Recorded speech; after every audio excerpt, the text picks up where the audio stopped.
Hi, everyone, and welcome back to episode 3 of the Walt Disney Birthplace official podcast, It All Started with a House. I'm your host, Maria Massid. And I'm your host, Jacqueline Kroll. Today, we've got a very special guest on the show. She is the director of the Walt Disney Archives, Becky Cline. And her job duties also include extensive work with D23, which has worked with the Walt Disney Birthplace. Maria, do you want to tell us a little bit about that? For those who don't know, D23 is the official Disney fan club, and essentially it is all about honoring the fandom and experiences that everyone loves about Disney so much. Part of D23 that is so special is that it houses the Walt Disney Archives, which, as you can guess, houses all of the different artifacts from film productions, the animation studios, employees over the years that have been left there, as well as a lot of Walt Disney history from the man himself and his family. So it's a really unusual and unique place within the company because it honors history and Walt Disney's legacy in such an interesting way. And so over the years, D23 has partnered with the Walt Disney Birthplace, as Jacqueline said, to give our fans and followers some very special, unique experiences that extend from the overall Disney brand. So from, being very actively involved in some of the restoration activities that we had back in the day when we first started to restore the house, Becky Cline and some others at the Walt Disney Archives were partnering with us to really make sure that we were looking through everything and understood exactly, how everything really fit together within the broader story of Walt Disney and his family, which was extremely important to us. And they've also hosted special events for D23 members at the Walt Disney House, providing tours of the Walt Disney Birthplace for those members and attendees. D23 has been a fabulous partner to us, and we're so grateful that we're able to talk to Becky today to really understand more of her perspective around why the Walt Disney Birthplace matters so much and why it's so important to the overall Disney story. We're really excited to dig into that today with her, and we're really excited to share with you, as our listeners, more of the story about the Walt Disney Birthplace, Walt the Man, and some really exciting and special things that the Walt Disney Archives have done. It's amazing, and I can't even fathom being in charge of all these incredible relics. So let's get started and welcome Becky Cline and get her take on the Walt Disney Birthplace. Welcome, Becky, and where are you joining us from today? Well, thank you so much. I am in my office in my home. I'm actually in Azusa, California, which is near Pasadena, so Southern California. Oh, sounds so lovely. Southern California this time of year is gorgeous. So very jealous. Awesome. Well, warm here too. Exactly. We were hoping that you could maybe just start us off by telling us what the Disney Archives are and how they came to be. Give us a little history lesson to kick us off. Oh, sure. The Walt Disney Archives was founded in 1970, so we've been around for 50 years now. Last year was our 50th anniversary, our golden anniversary. It was founded in 1970 by a man named Dave Smith, who he was a librarian at the time at the UCLA, and he was writing a bibliography of books. It was kind of the first time anybody had put together a bibliography of books on the subject of Disney.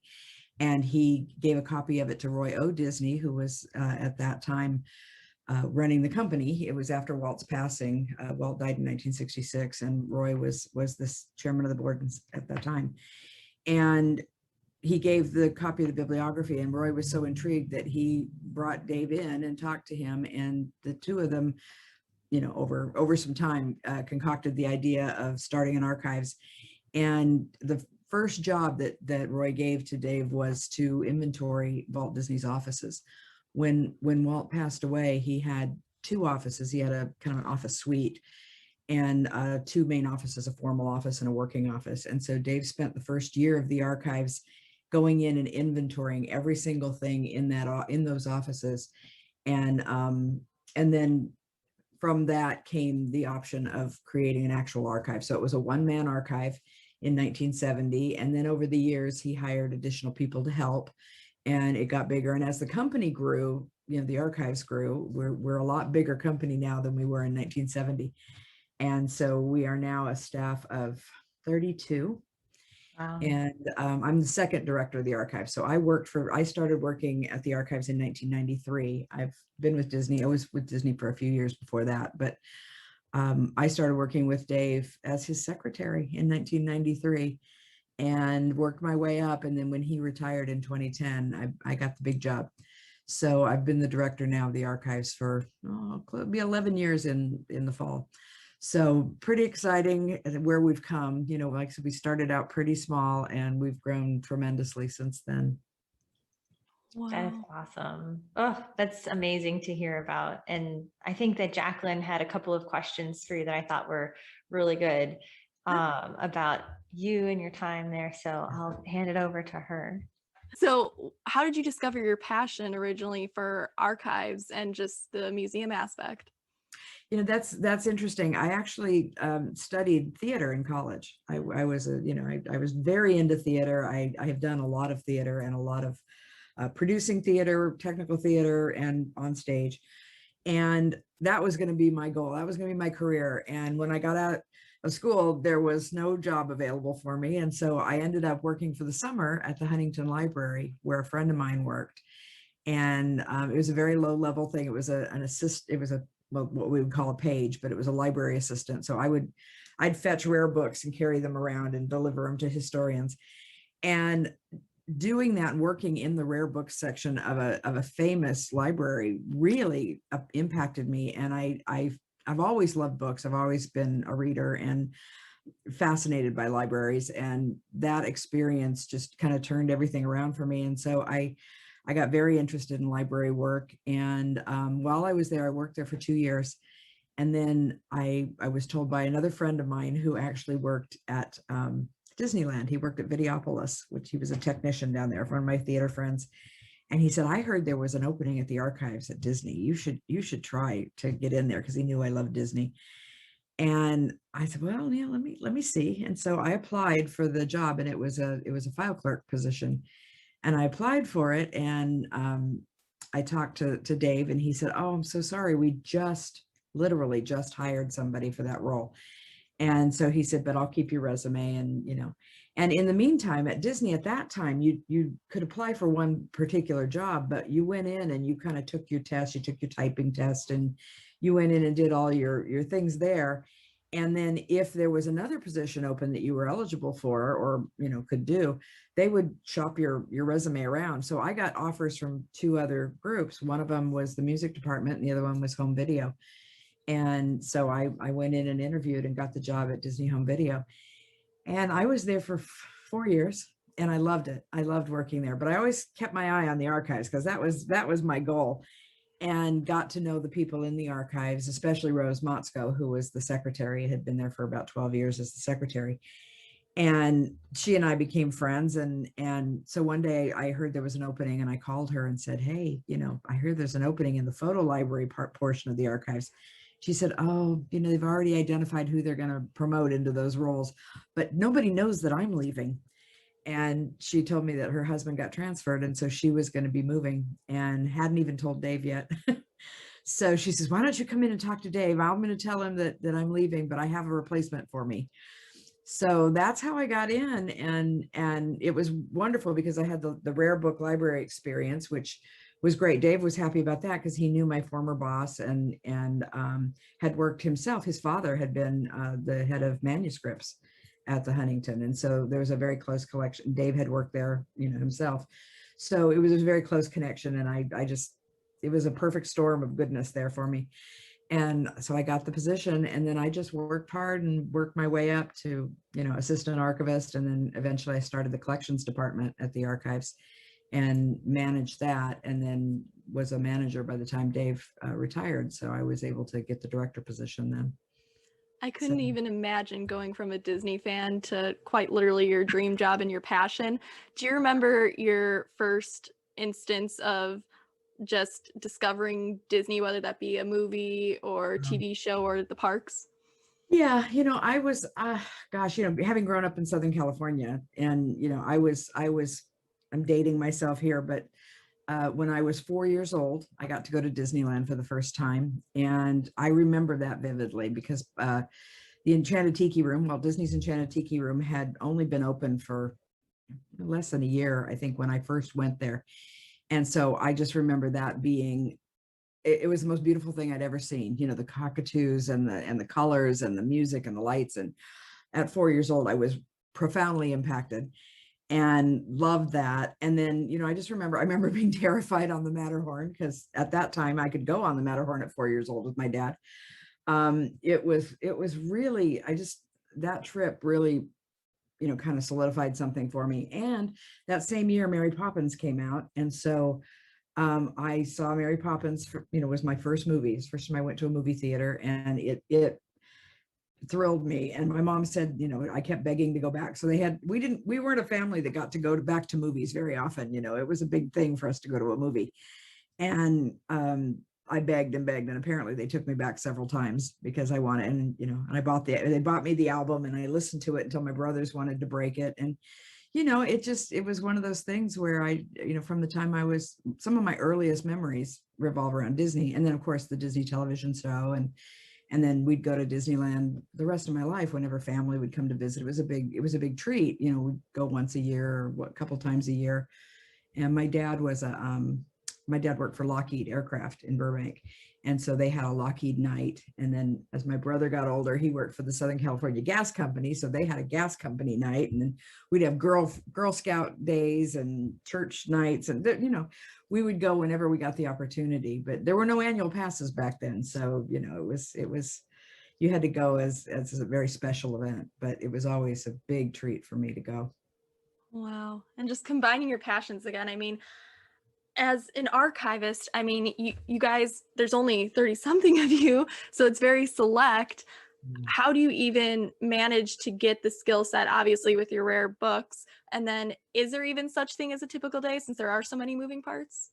Yeah, I'll answer that in two ways. Yeah, it is a very specialized thing. It's interesting. I learned on the job. I don't have any traditional library training.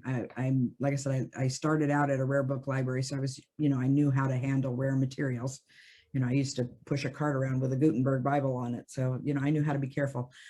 But I discovered, and people always laugh at this, but it's very true. When I my theater training actually really helped prepare me for this role, because an entertainment archive is a lot different than, say, a traditional library or historical archive, even a business archive. It's the same policies and processes, but in an entertainment archive, we do so much more. We work with props and costumes, which I, have lots of experience with that, but also working with designing exhibits. I don't have museum exhibit training, but I have theatrical training. So I know how to light things. I know how to build sets. I know how to, do all these things. So when the time came to start doing exhibits at the archives, I was like, it's a window. It's just a flat exhibit, it's a flat play, so you do a set for a play and you just miniaturize it a little bit. So I knew how to do those things, but also I had done a lot of stage management in my time at Disney and in theater. And so that had taught me how to put together a budget, how to organize, run production meetings, how to work with difficult staff, because actors can sometimes be challenging. And, so all the things that I had spent so much time doing really, came into fore. And then one of the most important things is, as a spokesperson for the archives, I do a lot of what I'm doing now, podcasting. I do a lot of events. I speak in front of thousands of people, and the interesting thing about that for me is that I don't have any stage fright when it comes to that, because of all of my experience with theater and my training and on camera training, because I trained, doing cinema work at school. So it's really kind of set me into a really unique position for an entertainment archive, because I know the business so well and love it. And then all of the things that are unusual about an entertainment archive as opposed to a business archive. And I've learned the rest of it, training under Dave Smith, who, was a Disney historian and expert. You absorb a lot. The history, I was sitting in the middle of the biggest collection of Disney in the world for, many years. And having been at Disney now for, I think it's 32 years in September, you learn a lot just on the job. And I'm sorry, I've forgotten your second question. What was the other question? I mean, is there such What do I things? do every day? Yeah, is there such things since there are so many moving components you have?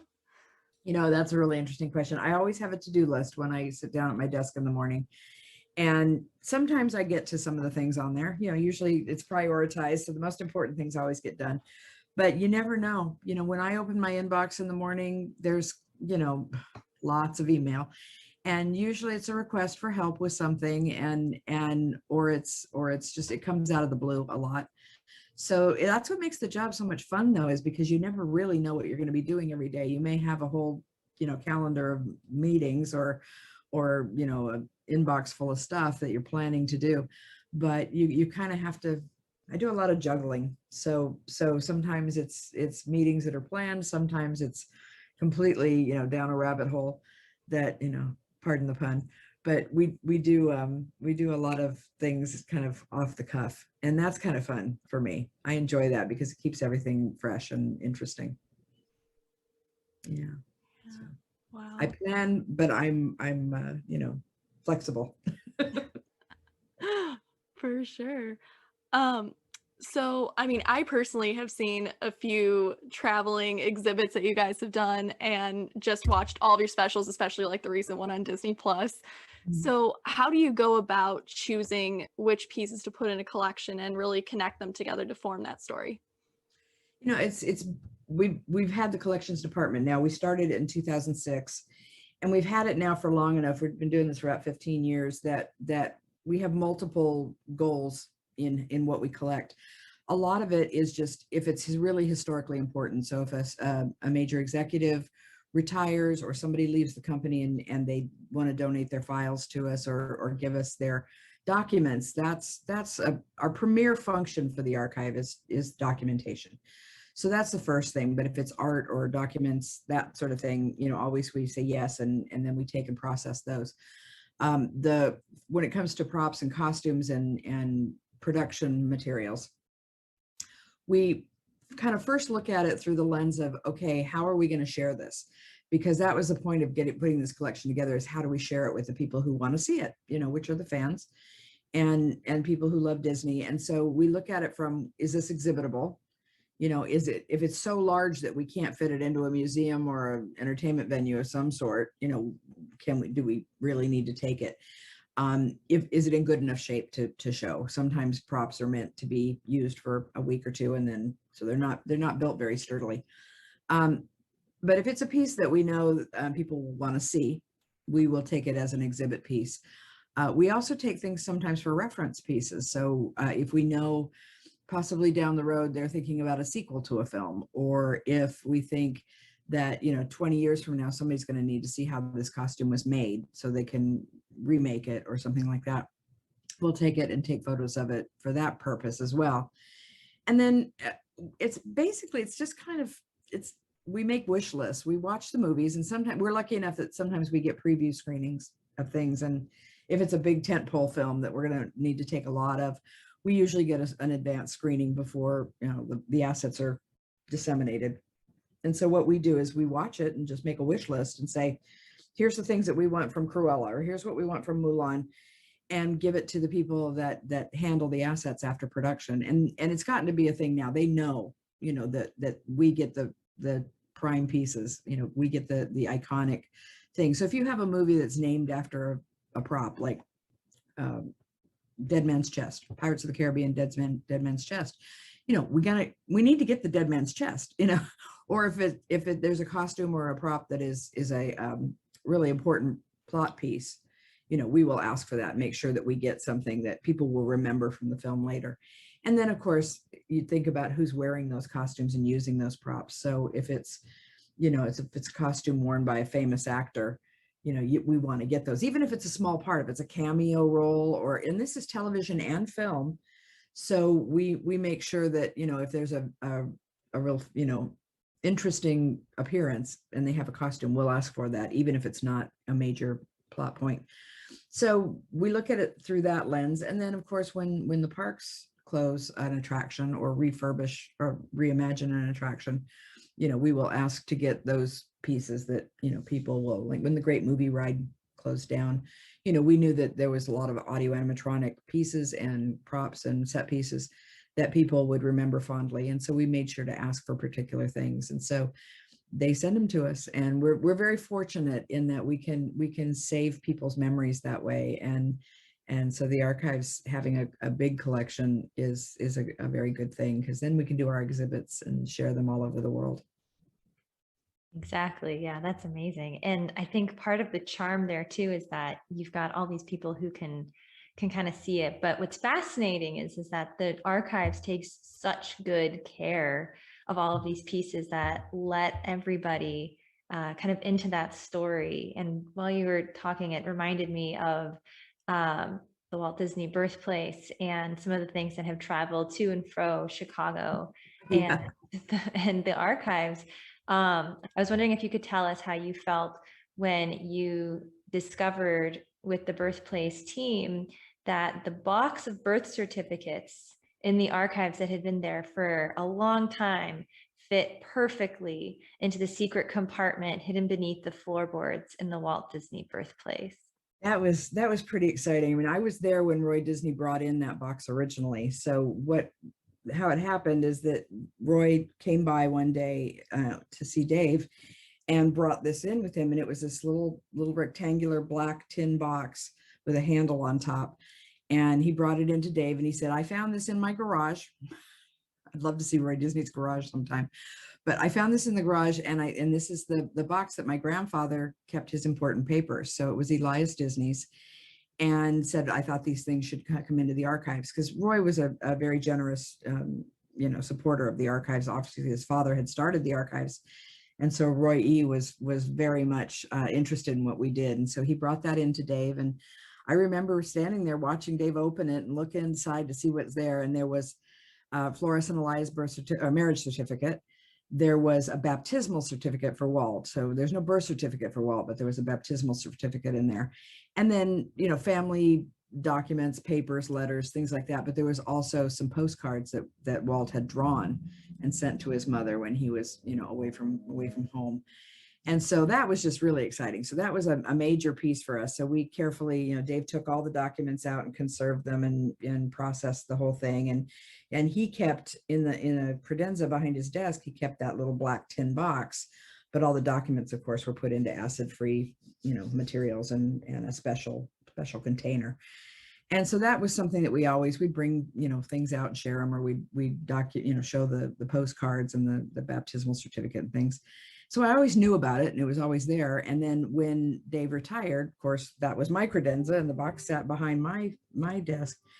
And so that was something I was very familiar with. And then, so I went to the first time I ever visited the birthplace, they gave me a tour, and they were, in the process of they were doing a lot of renovation at that time.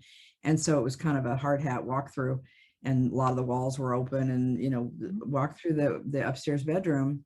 And they pointed out that spot to me and said, do you have any idea what that might have been? We're trying to figure out.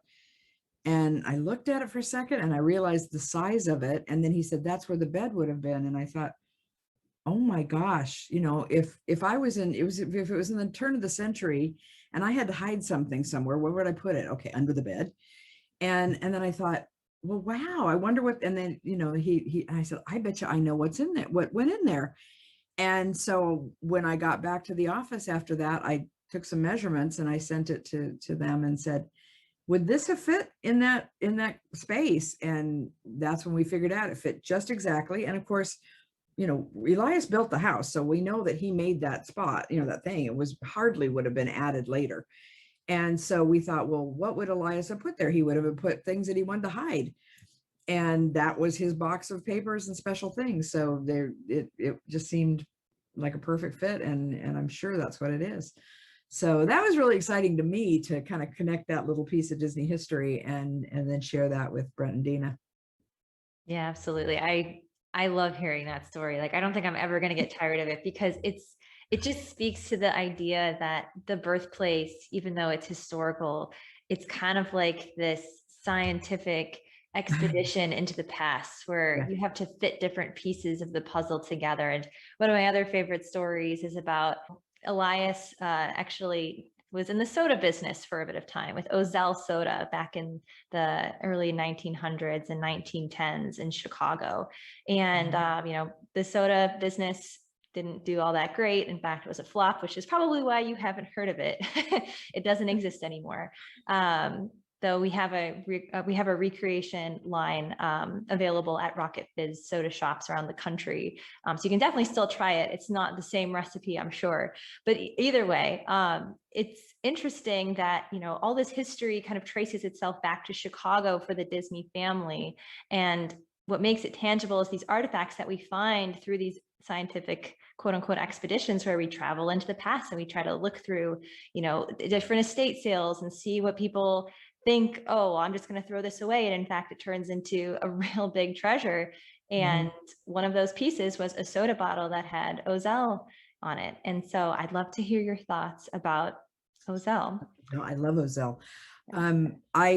When they launched and announced that they were recreating the brand and releasing the soda, I actually purchased the very first case of Ozell soda that was for sale. Wow. So Yeah, we were at an event and they were kind of premiering it or debuting it, and I bought myself a case. So I love Ozell, and I love the artwork that you use to for the bottling, and I think it's such a cool thing. And of course, Walt had a connection to Ozell as well. Walt worked for his father when he was there in Chicago after coming back from the war from France.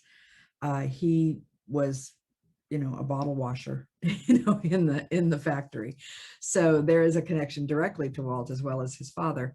And, so it's kind of fun. It's a really fun thing. And I'm really glad you resuscitated it because it's a fun brand.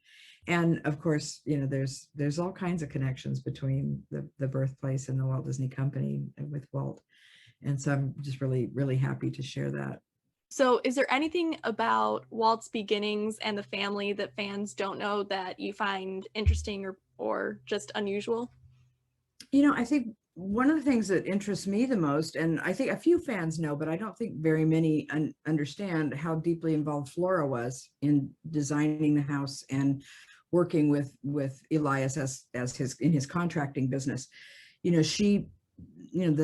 Walt always said that, she sat down at the kitchen table and drew out the plans for those houses. Well, I've taken some architecture classes in school, and yeah, I know how to design something, but she did a really fine job of that. And she worked right alongside Elias. And I think a lot of people don't, think about how important Flora was to the, in the family dynamic.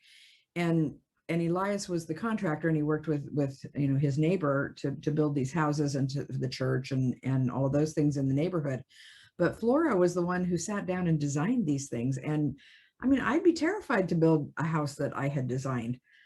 Just what if this doesn't fit, or what if that doesn't work? And there's a lot of complicated math and things to do. So Flora was a very an interesting woman, and I think she doesn't get as much attention as perhaps she deserved. And so I love the fact that she was so deeply involved in that, part of their life in Chicago.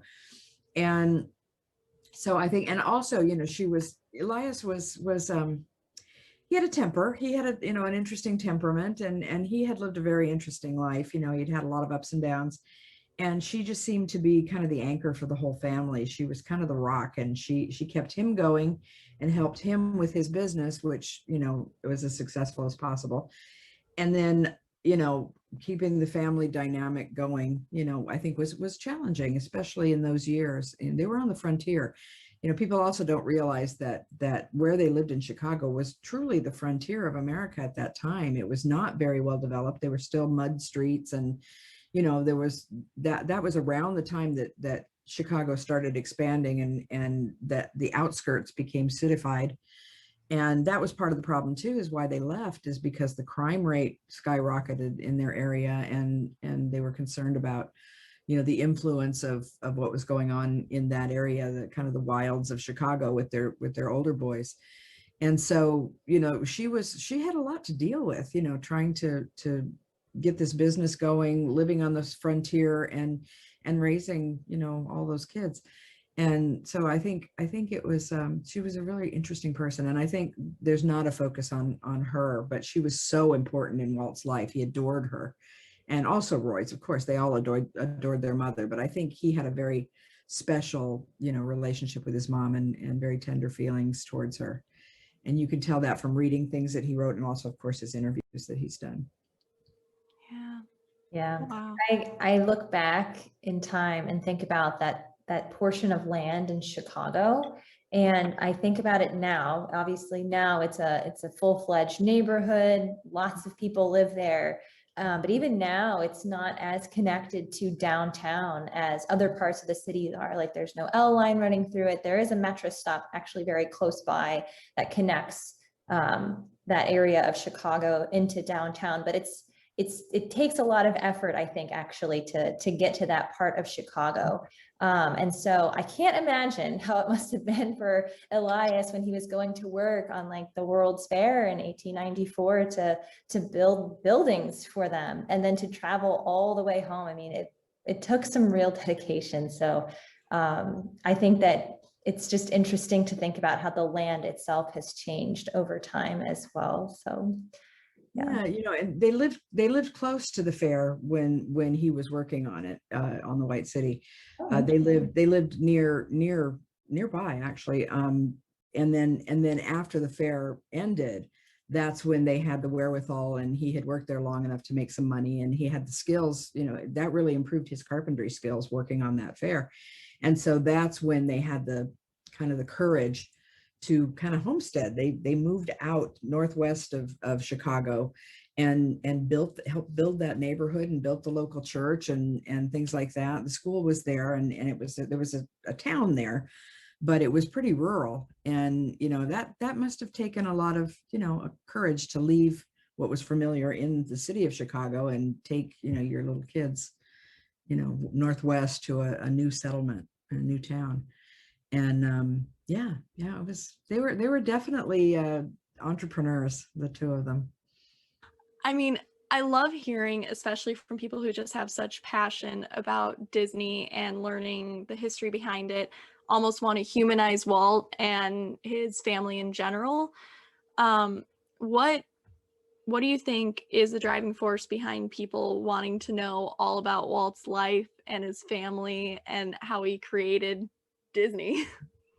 Well, I think that there's multiple answers to that. Actually, I think Walt Disney as a person is fascinating. He was just a unique and very interesting person. He was a genius. I have no doubt that he was a true genius. He had an incredible memory. I wouldn't say it was photographic, but he had an amazing recall. You told him something and he remembered it years later, and or he would hear these very complicated things. One favorite story of mine is that he went to NASA. He went to Houston, to the Space Center, the Kennedy Space Center there, and they walked him around and gave him a tour, as they do with VIPs. And he was a filmmaker from Hollywood, kind of thing. But they gave him a tour of it, and he asked very interesting questions. They gave him some very technical information about what they were doing there with the space program. And later, afterwards, he came back, and according to, I think it was John Hench that said, he sat down and explained the whole thing to us, and recalled everything and explained it all and understood it all. And he said his recall of technical details and understanding of concepts that he hadn't previously known was amazing. And so he was like a sponge. He was like a human sponge. He didn't have a lot of formal education, but he remembered and kind of absorbed everything he heard. And he was terribly curious about everything. And so that curiosity and that ability to retain information, he was an amazing individual. And then, of course, on top of all that, they tell you the right brain, left brain thing. He was very right-brained in some ways. He had that amazing recall and interest, but he also was extraordinarily creative and imaginative. And so you put those together, you have a very unique individual.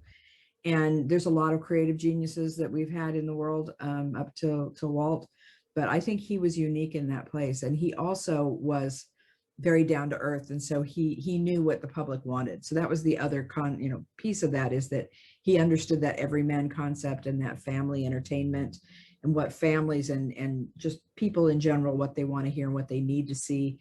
And so he had that incredible ability, with all those components, to create entertainment that will last for as long as entertainment is, enjoyed and watched. I think people will always love what he did and the ways he did it. And, that's, I think, what's so important and why the company has lasted. We're 98 years old. We're going to be 100 years old before too long. Oh my And I goodness. think that's what's so exciting, is that what we're doing today is still based on all the things that Walt Disney, came up with. So we're still doing the finest family entertainment. He insisted on quality. So it's all very well done. He was also, really cutting edge. He always, took the new technology and put it into what he was doing. And so he was always forward looking, and he reached out to everyone. He made entertainment that everyone could enjoy, whether it was a tiny child or a grandma or somebody in Asia or somebody in Europe. It was something that everyone on the planet could enjoy. So those are the main components now of what we do today. Is that it has to be that finest in family entertainment. It's got to be for everybody, and also, we use the best technology and invent new technology a lot. And so everything we do has kind of those components. That's kind of a thing Bob Iger said, is that, it's got to be, quality storytelling, which is, Walt was the best storyteller ever. It's got to be using the newest in technology and looking forward. And then also it needs to reach a global audience, because we want it to be accessible by everyone. And so that's kind of our mission right there in a nutshell. And it all started with Walt Disney and what came out of him.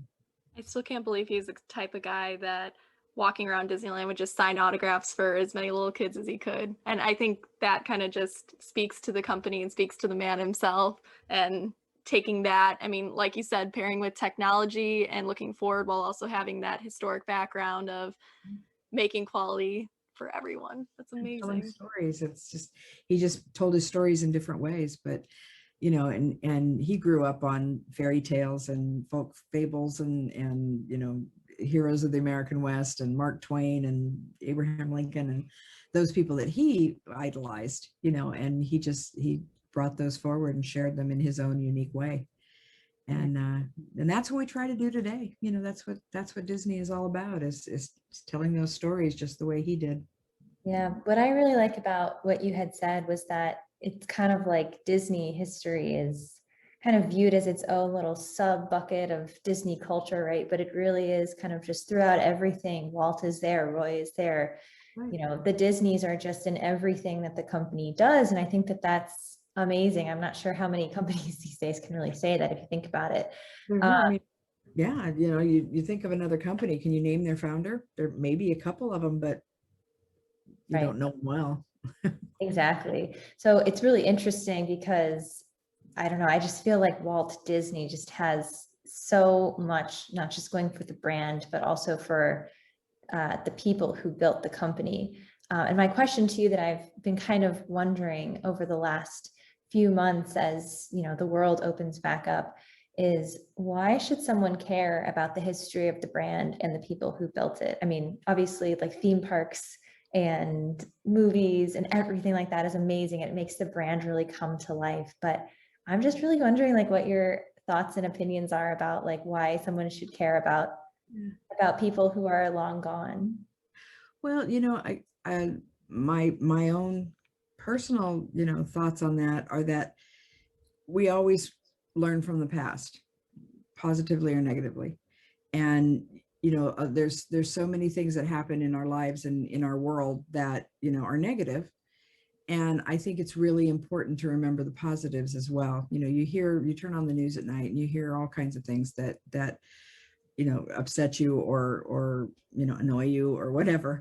But I think we need that positivity in our lives. And Disney is such a huge part of American culture and pop culture, world culture. I've been to a lot of places in the world, and everywhere I go, I see Disney. I mean, I was in Botswana and actually, saw some kids walking around with Mickey Mouse backpacks and things like that. It's all over the world. And I think we need that. And I think people just deep down know that they need that goodness. There's, you know, that's all I can say is that the Disney culture, the Disney brand, you know, we try to focus on things that are uplifting and positive and have good moral messages. And when we tell stories, there's always a reason for it. And there's always a reason for what we do. And we tell stories in everything that we do. So even if it's just, you know, the design of a cruise ship, or whether it's, you know, a ride through attraction at the park, or whether it's an exhibit that we're telling, you know, a story, we want to tell a story that is positive and uplifting. And I think that came from Walt. You know, he got, you know, kind of, people said things, you know, negative about Walt and how he would sanitize his fairy tales and things like that. And he did that purposely because he felt personally that good should always triumph over evil, and that love should triumph over all. And that, you know, people needed that positive, uplifting, you know, moral message in their lives. And I feel the same way. You know, it's like you need to step back from all of the chaos and difficulty that's going on around us. And if you can turn on Disney Plus and watch, you know, a beautiful movie with an uplifting message, that's going to be good for your soul and or your mind, you know, however you look at it. But I think that's really important. And that concept came from Walt. And so that's why I think somebody like Walt is so important, because, you know, just his outreach and his impact on the world has been a positive one. And I think it's important to look back at somebody like that and say, well, how did he do that? Or why did he do that? And those are the kind of, you know, you want to have role models of people that make a positive impact on the world. And whether it's a politician or a celebrity or, you know, a historical figure, you know, for me, somebody like Walt Disney made this world a better place when he was here. And so that's somebody that I want to know about and who I want to share with the world about. Yeah. I mean, you're also doing important work. I love the fact that you go beyond the archives, you know, with all of your amazing books. I actually own every single one of them. I'm pretty proud of that. They are incredible. And your latest book explores holidays at the Disney theme parks, not just Disney World or Disneyland, like it goes beyond, which is incredible. So I wanted to ask you, was it Disney and your background with the archives that got you into authoring books? Yeah, actually, that was something. Having worked at the archives, I used to proofread. I started proofreading manuscripts and articles for people and working with other authors and getting to know them. And I always admired people who could write because I love to read. And, you know, I wrote well in school, in high school, but it was essays and historical things that I had to do. And I never, you know, never even thought about writing for a living. And what I discovered is that after talking to all these wonderful authors that I'd been working with, that I really wanted to try my hand at it, but I really didn't have any training. So while I was a secretary at Disney, I took a journalism class at the local, you know, at Glendale College. And I really enjoyed it. And the teacher encouraged me. He really liked my writing style. And I wrote, actually, you write what you know about. So I wrote a historical article about the pancake races at Disneyland as a class project. And he loved the article. He was a writer for the LA Times. And so he suggested, well, you should submit this as a, you know, do you have somewhere you could publish it? And I thought, well, okay. So I checked with a couple of my friends who are authors, and they encouraged me. And so I submitted it to Disney Magazine, and they loved it. And that was right around the time of the 50th anniversary of Disneyland. So they said, we're going to publish this. And I pulled all the photos and everything. And I was so excited. And then, getting to know them, you know, they encouraged me. And I said, well, you know, I had this idea that I could write some other historical articles about Disneyland leading up to the 50th anniversary. And they love it. So they gave me an assignment to write 3 more articles. And so I wrote one about Candlelight and one about Tiny Cline, who was the first Tinkerbell to fly at Disneyland. And then one about Dixieland at Disneyland, one of the events. And they published all 4 of them, and that got me started. And then I started, you know, writing. And when we created D23, we have a magazine, so 23 magazine. So Disney 23 became my next kind of place to write. I wrote for the Newsreel, which is the Disney internal newsletter, and I started writing for magazines, and then got hooked. And so I wrote my very first published book is the Disney Insider Yearbook, which was one that we did that was kind of a series of essays about Disney subjects. But then I did the Walt Disney Studios, A Lot to Remember, with my then boss, Stephen Clark. So he and I wrote that together.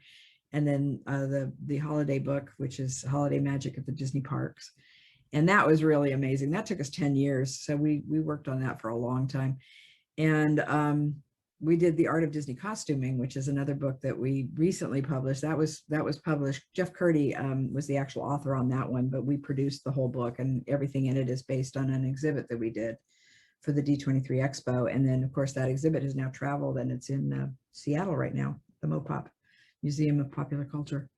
So we're writing books, around what we're doing. So this, that's become kind of a thing. But yeah, I've haven't had a lot of time to write books on my own, but I've co-written several books now, and I love it. I really enjoy doing it. So someday, way in the future, when I retire, I'll probably write books. I can't wait to see what you come up with in the new subject matters. And I also love that you do work very closely with D23. And I mean, there is no fan base like Disney's fan base in the world. How do you keep things innovative and fresh? Because in terms of D23, you guys are ahead of the curve in so many respects. Yeah, people are really surprised when they realize that D23 is the first time we've had an official company fan club. There's been other clubs, the mostly collector clubs or Magic Kingdom Club, where you get access to the parks and things like that. But this is the first time we ever created, and that was something that we started in about 2007. We started working on that and launched it in 2009. So I was very deeply involved in the creation of D23, and frankly, it was because one of the things was we wanted to publish that magazine because Stephen Clark and I were both writers, and we're like, well, Disney Magazine shut down, so we want someplace to write. So that was part of it, and just the overall idea of reaching out to fans, because it hadn't happened, in a organized fashion for a long time. And so we decided that, Disney fans needed their own club and to meet each other and to come to events. So we started the club then and launched it in 2009. It's over 10 years old now. It's 12 years old now. And it's been wonderful. It's coming up with content for D23 is not hard at all. It really isn't. There is so much content out there. There's so many interesting stories to tell, so many interesting stories that haven't been told yet. And that's one thing that I always mention, is that every day when I'm researching a subject in the archives, I come across other things that I didn't know about. And Maria, earlier you had mentioned something about how it's a puzzle, putting those puzzle pieces together. It is like a jigsaw puzzle. But it's real life. So there are connections to everything. Sometimes we don't know what those connections are. And when you find a connection, you find something that fits into another story that you know about the company or about Walt.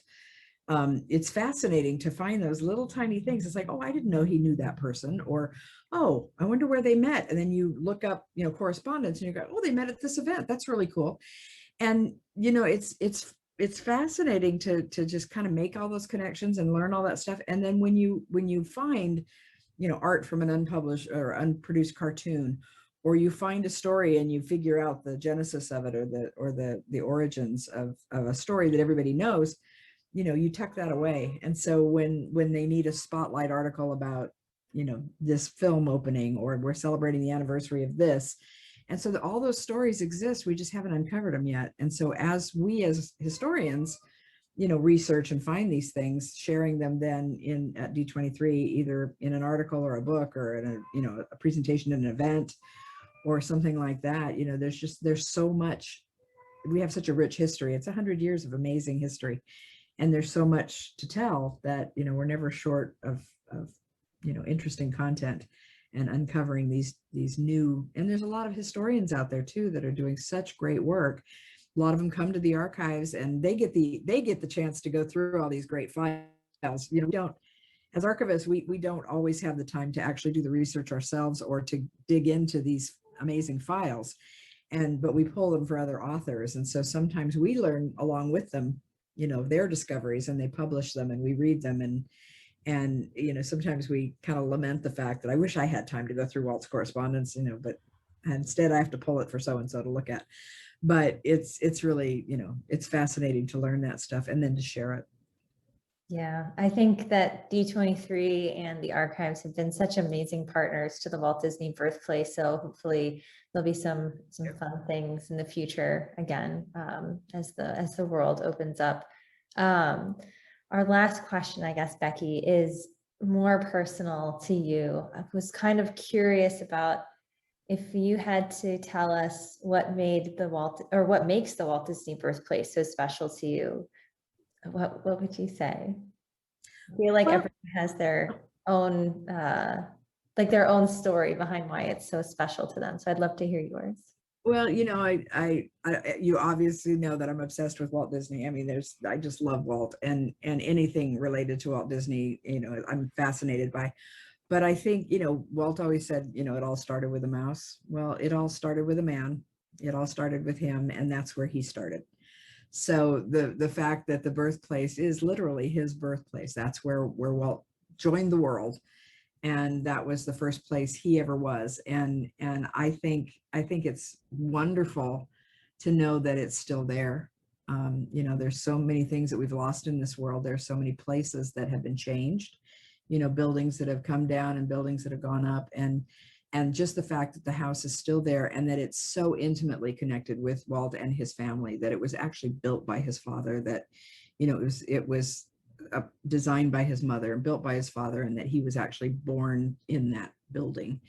To me, that right there is just reason enough to cherish it. And I'm so glad, because I'd been there before it had been purchased. I had been by the house to see it, years past, when it had aluminum siding, and it was nothing special. It was special to us who knew what had happened in that house, but you drove past, you'd never look at it twice. And I think now that it's been restored, and it's a beautiful building, it's really charming, and it's very eye-catching to see it. People would stop and look at it, even if they didn't know, the history behind it.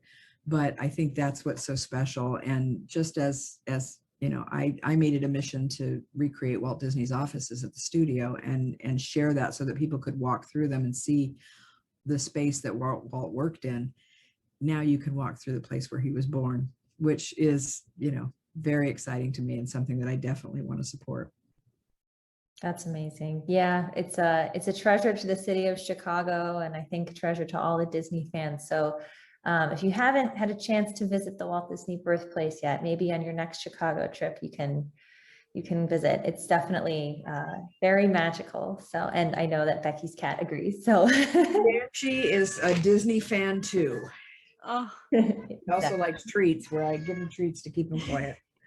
But yes, we all love Chicago, and we all love the birthplace, and I encourage everyone to go. It's worth the special trip, and it's a beautiful place, and the restoration they've done there is just fabulous, and the programs that they have are really fun, very, very exciting.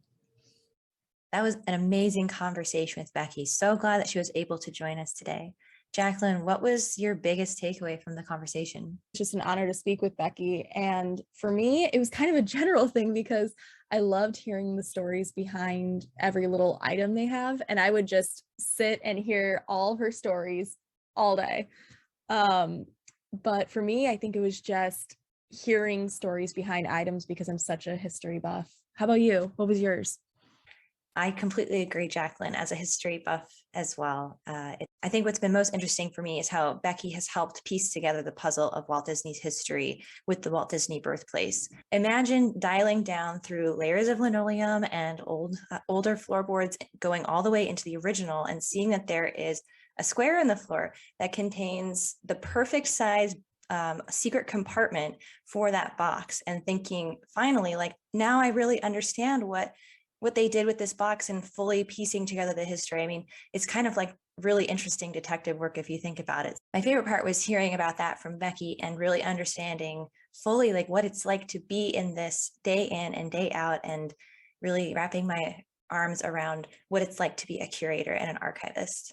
So she's been a very great partner to the Walt Disney Birthplace, and it's just cool hearing about it from her perspective.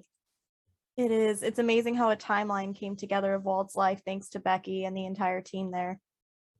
Awesome. Completely agree. All right. Well, thank you everybody for listening. Hope you enjoyed this episode. We have another great episode teed up for you next month. And in the meantime, we'll see you all real soon. And remember, It all started with the house.